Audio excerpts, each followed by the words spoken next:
തൃശൂരിലെ കോൺഗ്രസ് നേതൃത്വത്തിനെതിരെ ഗുരുതര കോഴ ആരോപണവുമായി councillor Lali James. Doctor Niji ജസ്റ്റിനെ മേയറാക്കിയത് പണം വാങ്ങിയാണെന്നാണ് ആരോപണം. എന്നാൽ പ്രവർത്തന പാരമ്പര്യത്തിന്റെ അടിസ്ഥാനത്തിലാണ് തന്നെ മേയർ സ്ഥാനത്തേക്ക് പരിഗണിച്ചതെന്ന് നിജി ജസ്റ്റിൻ വ്യക്തമാക്കി.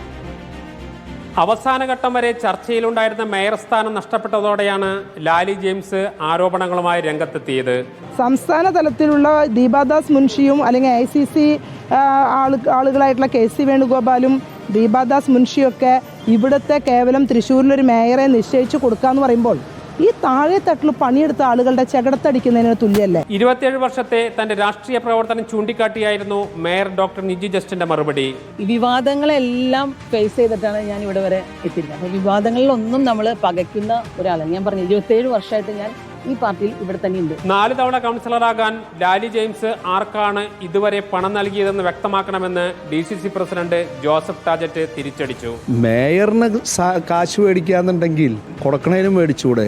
അപ്പൊ അവരാർക്കാണ് ഈ 4 പ്രാവശ്യം പെട്ടി കൊടുത്തതെന്ന് അവര് വ്യക്തമാക്കട്ടെ. വലിയ ഭൂരിപക്ഷത്തിൽ വിജയിച്ചു കയറിയ കോൺഗ്രസിന്റെ മേയർ സ്ഥാനമേൽക്കുന്ന ദിനം തന്നെ അഴിമതി ആരോപണം നേരിടേണ്ടി വന്നത് വിജയത്തിന്റെ പ്രഭകെടുത്തി.